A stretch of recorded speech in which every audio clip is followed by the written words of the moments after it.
In 1861, the United States was only 85 years old, young by the standards of nations, fragile, whether it knew it or not.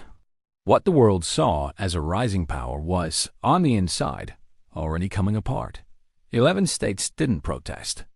They didn't negotiate. They didn't wait. They walked away. No explosions at first. No armies marching. Just signatures on paper. And a belief that the Union was optional.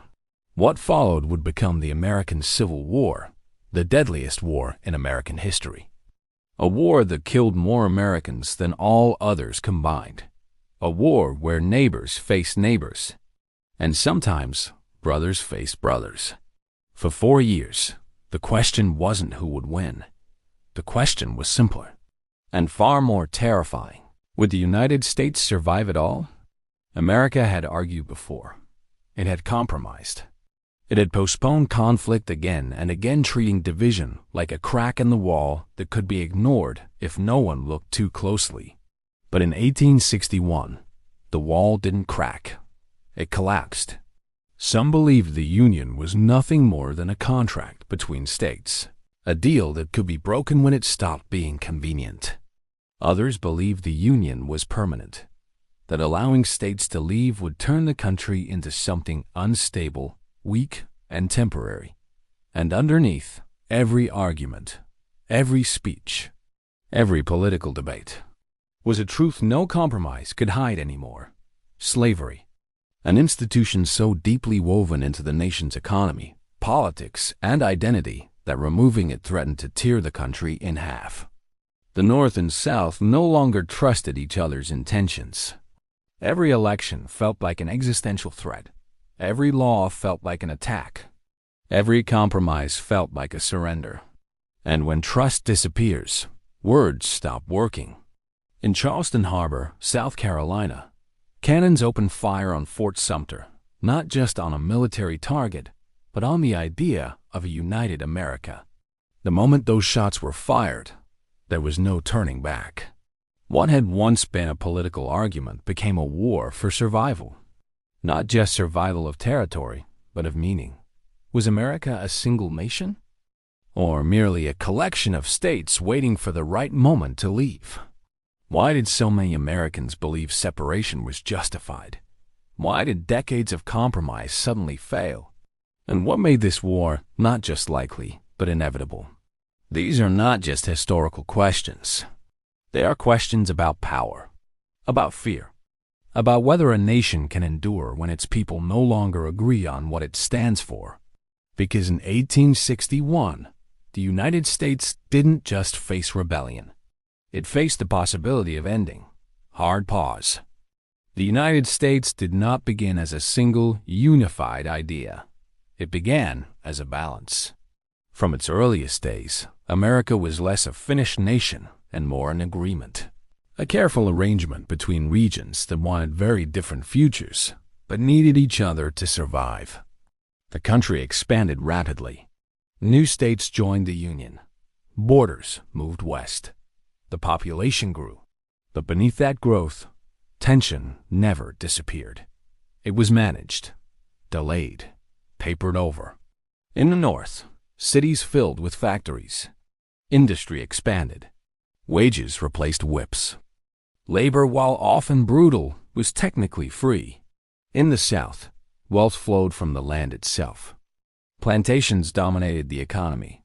Cotton fed global markets. And enslaved labor made that system possible. Two economic models. Two social orders. Two completely different visions of what America should be. And both were locked together inside the same country. Slavery wasn't a side issue. It wasn't a footnote.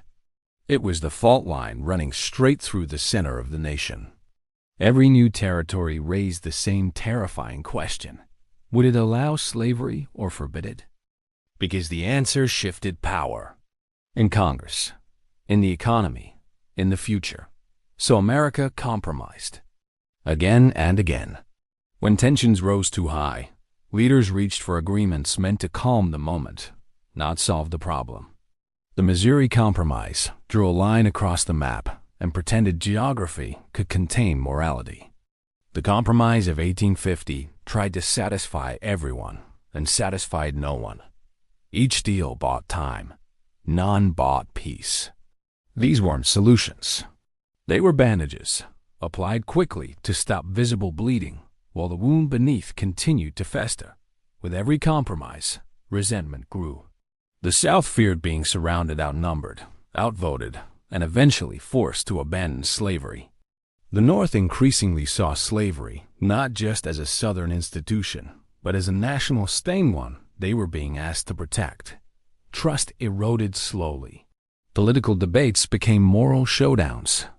Elections felt less like choices and more like threats. Each side believed the other was trying to destroy its way of life. And still, the country moved forward, as if momentum alone could hold it together. America didn't fall apart overnight. It cracked slowly for decades. By the 1850s, the tension was no longer theoretical. It was visible, it was violent, and it was personal. What had once been arguments over policy hardened into arguments over identity. Who counted as free? Who counted as human? And who had the right to decide?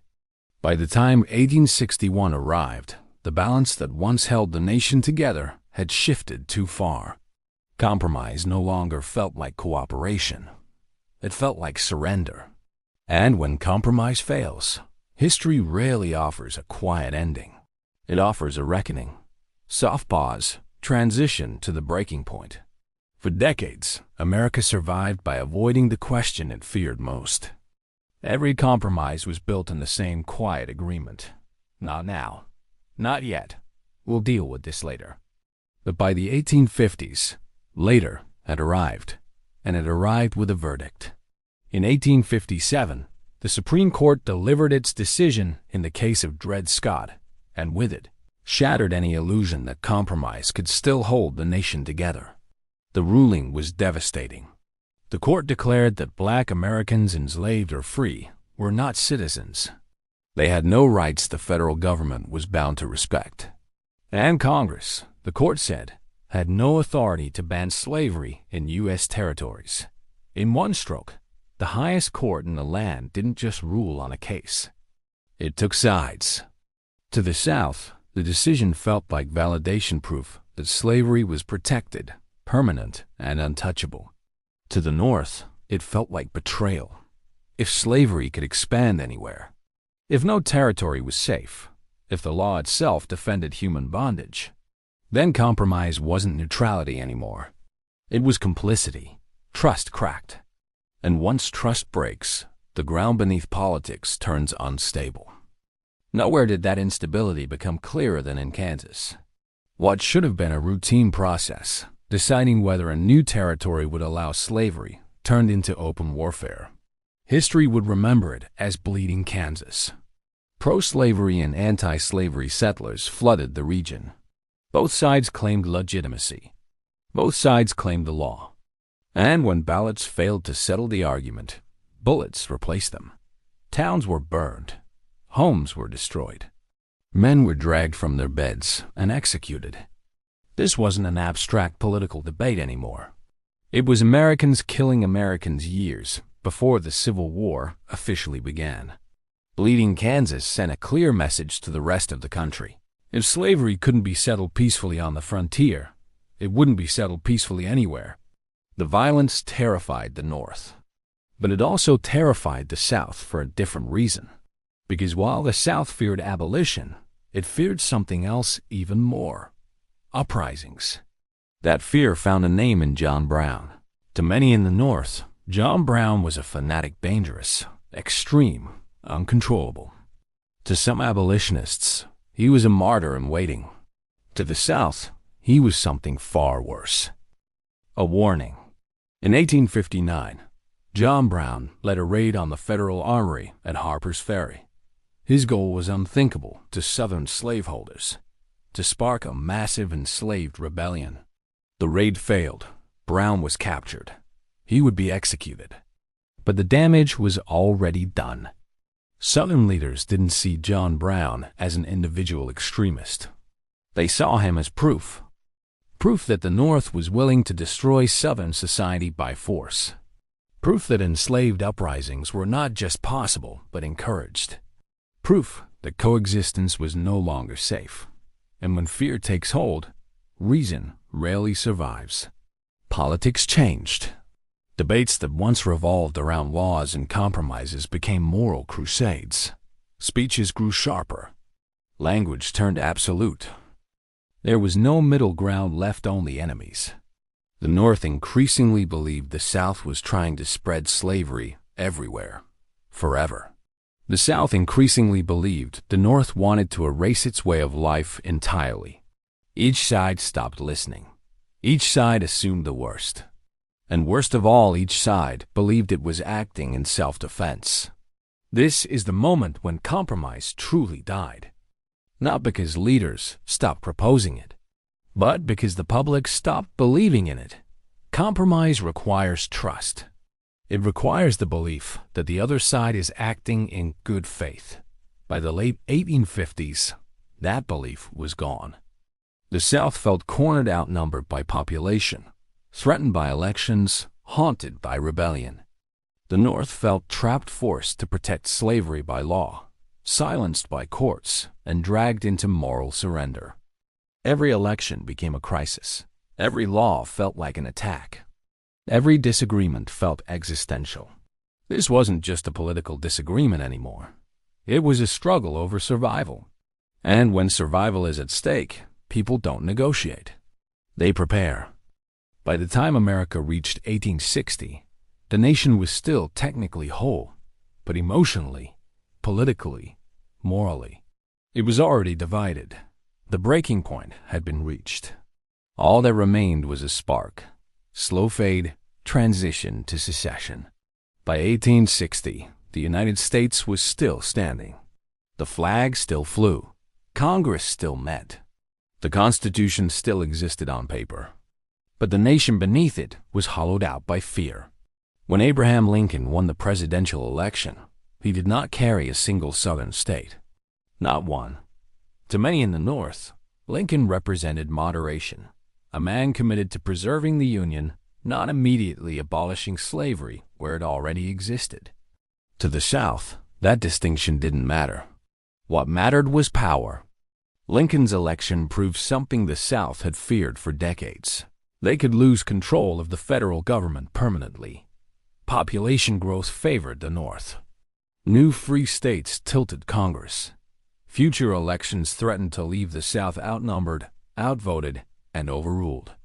And slavery, the foundation of Southern wealth and social order, stood at the center of that fear. Southern leaders didn't believe slavery was merely regulated. They believed it was under siege. They feared restrictions would come first, then containment, then abolition. Not through compromise, through force. To them, Lincoln's election wasn't political defeat. It was an existential warning. Within weeks, the response came not as protest, but as departure. South Carolina seceded first. Then came Mississippi, Florida, Alabama, Georgia, Louisiana, Texas. One by one, states issued formal declarations announcing they were leaving the Union. They didn't hide their reasons. They said it openly. They were leaving to protect slavery. By early 1861, 11 Southern states had walked away. Together, they formed a new nation, the Confederate States of America. They wrote their own constitution, elected their own president, claimed their own sovereignty. From their perspective, this wasn't rebellion. It was self-defense. They believed the Union had become hostile. That remaining meant eventual destruction. That separation was the only path left. In the North, the reaction was disbelief followed by dread. If states could simply leave when elections didn't go their way, then democracy itself meant nothing. The Union would become temporary, fragile, optional, and Lincoln understood that reality immediately. He didn't see secession as a legal withdrawal. He saw it as the end of the United States. If secession succeeded once, it would happen again, and again, And again, there would be no nation-only fragments. Still, even now, war wasn't inevitable. Not yet. Both sides hesitated. The Confederacy wanted recognition without bloodshed. The Union hoped force might never be necessary. But the tension needed only one spark. It came at Fort Sumter, a small federal fort sitting in Charleston Harbor, South Carolina. Isolated, surrounded, symbolic. To the Confederacy, Fort Sumter was a foreign military presence on sovereign soil. To the Union, abandoning it would signal surrender before a single shot was fired. For weeks, both sides waited. Negotiations stalled. Supplies ran low. Nerves tightened. Then, on April 12, 1861, Confederate artillery opened fire. The shells arced across the harbor and slammed into the fort. The war had begun. No declaration was signed. No formal announcement was made. It simply happened. America didn't declare war on itself. It collapsed into one. The firing on Fort Sumter did something no speech or vote could ever do. It forced choice. Neutrality vanished overnight. Moderation evaporated. Lines were drawn. States that had hesitated now had to decide. Men who had argued now had to enlist. A political crisis became a military reality. Lincoln called for volunteers to suppress the rebellion. More Southern states joined the Confederacy in response. The fracture widened. What followed wasn't just a war between armies. It was a war over the meaning of the nation itself. Could a republic survive internal division? Could elections destroy a country? Could freedom and slavery exist under the same flag? By the summer of 1861, hope for a quick resolution remained. Many believed the conflict would be brief. One decisive battle, one clear victory. They were wrong. What they had unleashed would last 4 years, claim hundreds of thousands of lives, and transform the United States forever. But in that moment, as smoke drifted over Charleston Harbor, few understood the scale of what had begun. They only knew this: the Union was broken, and the cost of putting it back together would be unimaginable. Slow fade. Transition to the battlefield reality of war. When the war began, confidence came easily. In both the North and the South, people believed the fighting would be short. One campaign, one decisive battle. A quick return home. Young men rushed to enlist. Bands played in town squares. Crowds cheered as soldiers boarded trains. No one imagined how wrong they were. The American Civil War didn't unfold like earlier wars. It didn't move neatly from battlefield to battlefield. It spread across land, across cities, across families. And almost immediately, the optimism faded. The first major clashes were shocking not because of strategy, but because of scale. Casualty lists arrived in towns that had never known war. Names were read aloud in churches, printed in newspapers, posted outside government buildings. Entire communities scanned those lists, praying not to recognize a familiar name, and too often they did. This war produced losses on a level Americans had never experienced. Bodies returned home faster than explanations. Funerals outnumbered victories. And the idea of a quick war quietly disappeared. What made the suffering worse was that this wasn't an old kind of war. It was something new. The Civil War became the first modern war in American history. Railroads moved troops and supplies at unprecedented speed. Telegraphs carried news and grief almost instantly. Industrial production fed destruction on a massive scale. Distance no longer protected anyone. Battles could erupt hundreds of miles away, and families would know about it within days. Even civilians couldn't escape the conflict. This was a total war, one that blurred the line between battlefield and home front. Farms were seized. Towns were occupied. Supply lines became targets. War wasn't just something soldiers experienced. It became something families endured. And as the months turned into years, soldiers began to understand the truth their leaders hadn't fully grasped. This war wasn't about territory. It wasn't about pride.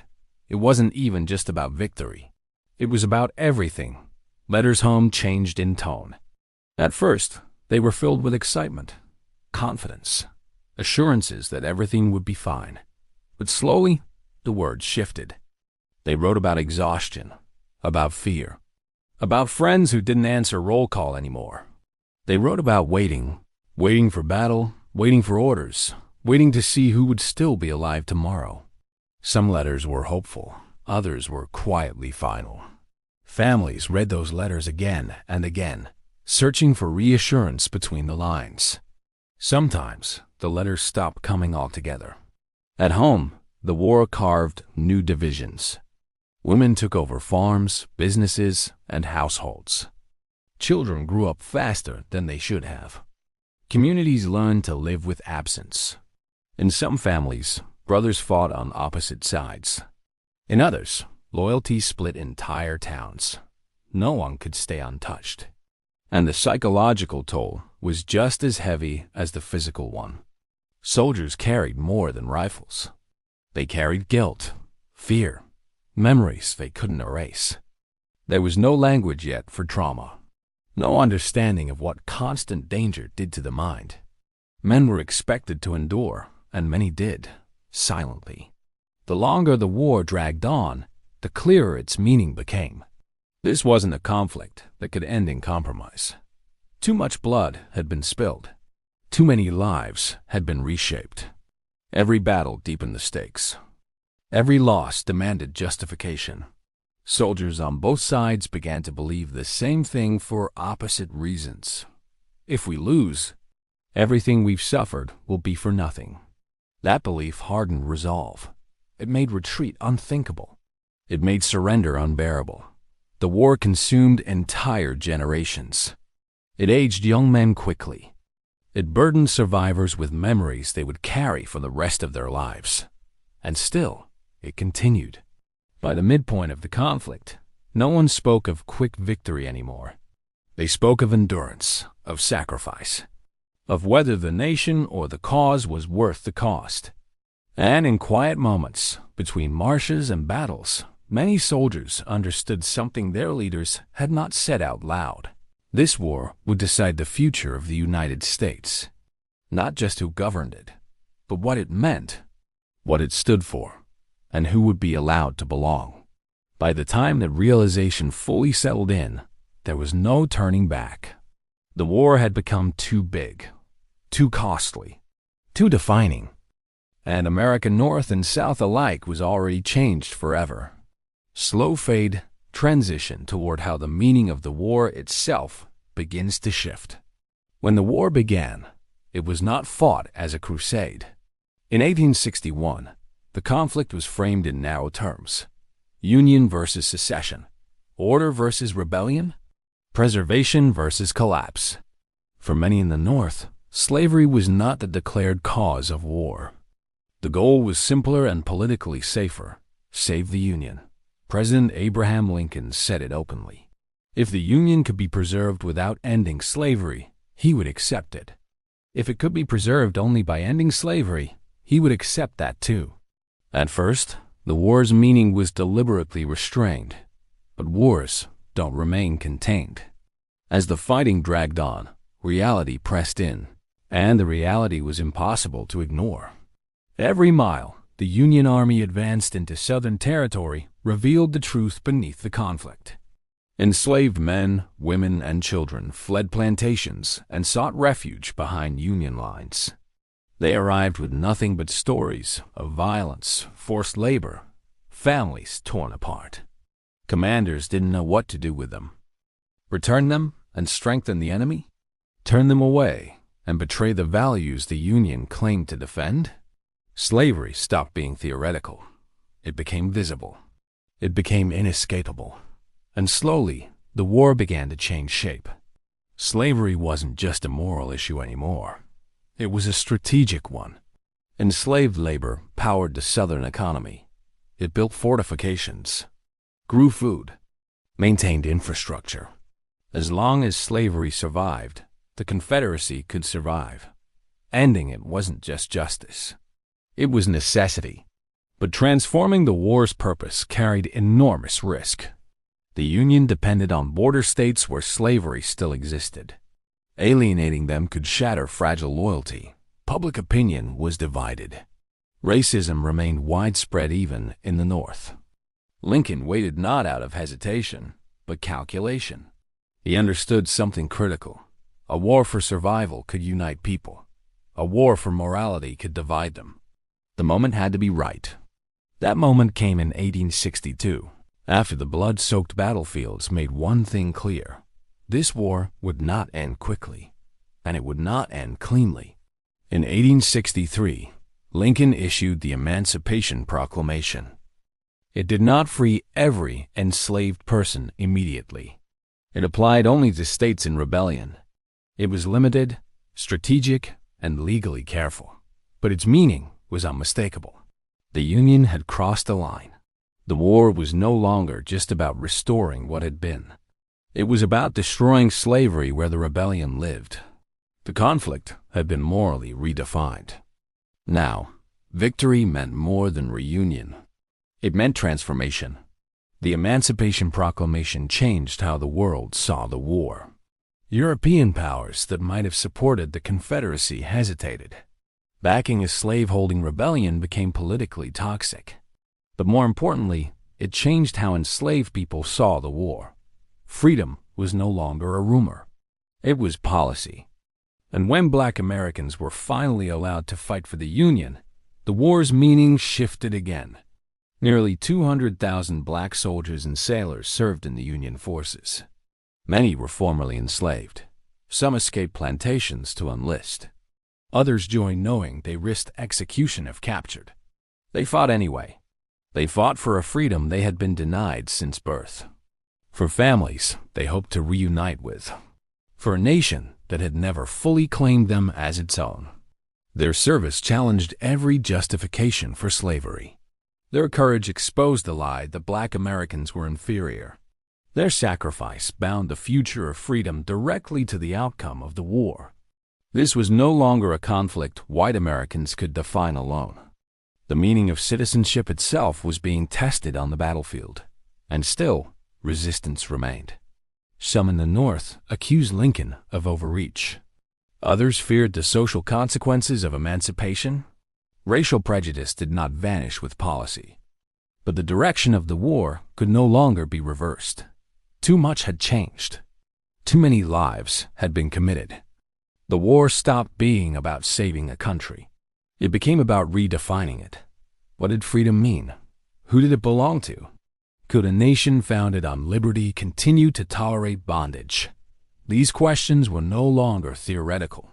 They were being answered in blood, sacrifice, and resolve.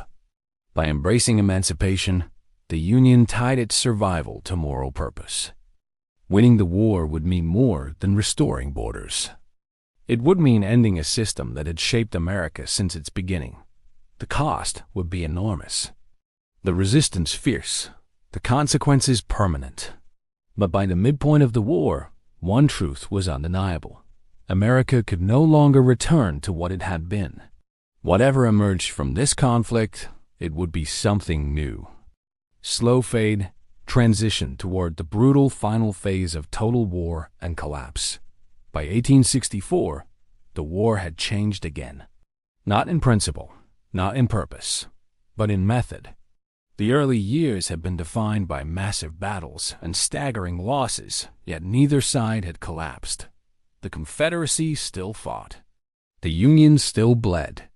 Victory could no longer come from battlefield glory alone. It would come from breaking the enemy's ability to continue, and that meant total war. No general embodied this shift more completely than William Tecumseh Sherman. Sherman understood something grim but essential. The Confederacy wasn't just held together by armies. It was held together by railroads, farms, factories, and civilian morale. Destroy those and the war would end. In the fall of 1864, Sherman set Atlanta on fire and began his infamous March to the Sea. His army cut a swath through the southern heartland. Railroads were torn up and twisted into useless iron. Warehouses were emptied or burned. Crops were destroyed. Livestock seized. This wasn't random cruelty. It was calculation. Sherman wasn't trying to kill civilians. He was trying to convince them the war was unwinnable. And it worked. For the first time, large numbers of Southern civilians felt the war directly, not as distant reports, but as hunger, fear, and loss. The illusion that the conflict could be endured indefinitely began to crumble. The Southern economy, already fragile, started to collapse under the weight of blockade and destruction. Ports were sealed. Exports dried up. Inflation soared. Money became meaningless. Food became scarce. Families that once believed in sacrifice now faced starvation. And the Confederate government had no solution. No industry to replace what was lost. No navy to break the blockade. No manpower to replace the dead. What had once been framed as noble resistance increasingly felt like slow ruin. On the battlefield, the situation was no better. Years of fighting had drained the South's armies. Veterans marched barefoot. Supplies dwindled. Desertion increased. Men didn't stop believing overnight. But belief alone couldn't replace boots, bullets, or bread. Meanwhile, the Union adapted. Its population was larger. Its industry stronger. Its rail network vast. Where the South was exhausting itself, the North was outlasting. The Confederacy faced a truth it could no longer escape. Courage could not overcome material reality. Morale, once the South's greatest strength, began to disintegrate. Letters home turned desperate. Rumors spread faster than hope. Faith in victory quietly dissolved. This wasn't defeat by one decisive battle. It was defeat by attrition. By the spring of 1865, Confederate resistance was collapsing across multiple fronts. Cities fell. Supply lines vanished. Commanders faced impossible choices. And finally, there was nowhere left to run. On April 9, 1865, Confederate General Robert E. Lee met Union General Ulysses S. Grant at Appomattox Courthouse. The meeting was quiet, formal, devoid of celebration. There were no cheers, no victory parades, just the acknowledgement of reality. Lee surrendered his army. The war, at least in its organized form, was over. The Confederacy had not been destroyed in a single moment. It had been exhausted, crushed beneath the combined weight of military defeat and economic collapse. This is why the South couldn't win. Not because its soldiers lacked courage. Not because its generals lacked skill. But because modern war demands resources, industry, infrastructure, and endurance. And the Confederacy had built its power on a system slavery that could not sustain a prolonged industrial war. The same institution it fought to protect ultimately weakened it beyond recovery. By the time the guns fell silent, the cost was unimaginable. Hundreds of thousands dead, cities ruined, families shattered. The South lay physically broken. The nation lay emotionally scarred. But the war had answered its final military question. The Union was preserved. The rebellion was over. And the price of division had been paid in full. Yet even in surrender, one truth remained unresolved. Winning the war did not automatically heal the nation. It only made the next question unavoidable. What would America become now? Slow fade, transition to the war's permanent consequences and what it settled forever. When the guns finally fell silent in 1865, the United States still existed. The flag still flew. The Capitol still stood. The map still bore the same name. But the country that emerged from the American Civil War was not the same one that had entered it. Something fundamental had been settled, not by debate, not by compromise, but by 4 years of blood, loss, and exhaustion. The Civil War answered the question the Constitution left unfinished. Was America a collection of states or a nation? Before the war, that question had no final answer. The Union had been held together by assumption tradition, and convenience. States spoke of loyalty, but also of exit. The federal government existed, but its permanence was untested. Secession changed that forever. The war made one reality unmistakably clear. States could not leave the Union, not when elections disappointed them, not when laws threatened their interests, not when compromise no longer felt acceptable. The United States was no longer a voluntary association. It was permanent, indivisible. This wasn't written into existence by words alone. It was enforced by sacrifice.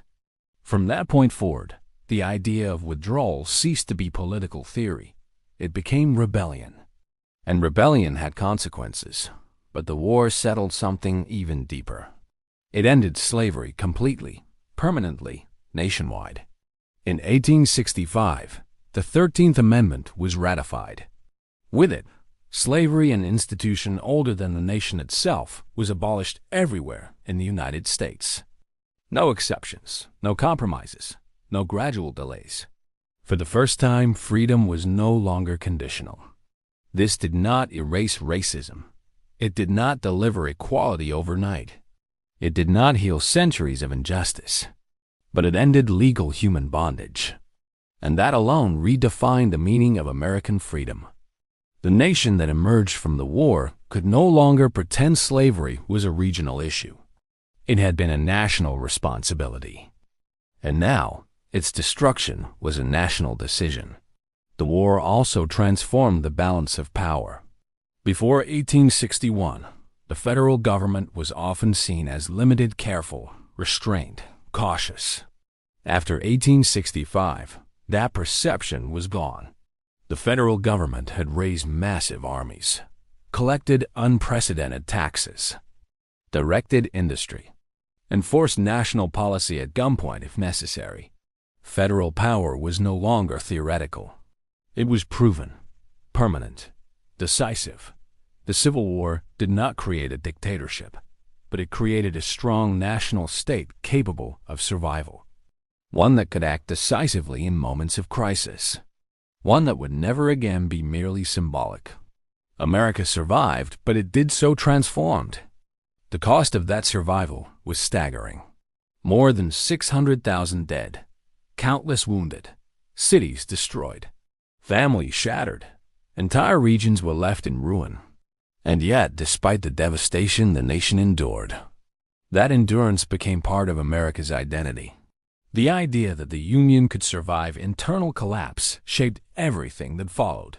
Reconstruction, civil rights struggles, federal authority, national unity. The Civil War became the reference point for all future crises. Whenever the country faced division, the memory lingered. This has almost ended us once before. But perhaps the most important outcome was not political or legal. It was moral. The war forced Americans to confront a truth they had long avoided. A nation built on liberty could not permanently coexist with slavery. The contradiction had finally been resolved, not peacefully, but conclusively.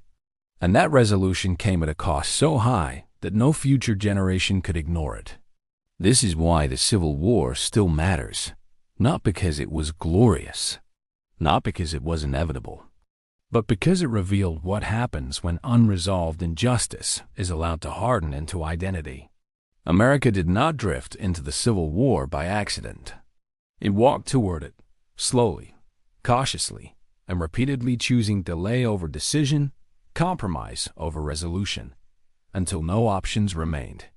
The war stands as a warning that unity cannot survive without justice, that compromise has limits, and that postponing moral reckoning only increases its eventual price. When the fighting ended, the United States remained on the map, but it carried scars that would never fully fade. Scars that remind us how close the nation came, not to change, but to disappear. The Civil War didn't just preserve the Union. It defined it. It answered who held power, who belonged, and what freedom would mean moving forward. And it left behind a question that still echoes through American history. If this war hadn't been fought, Would America still exist at all? Long pause.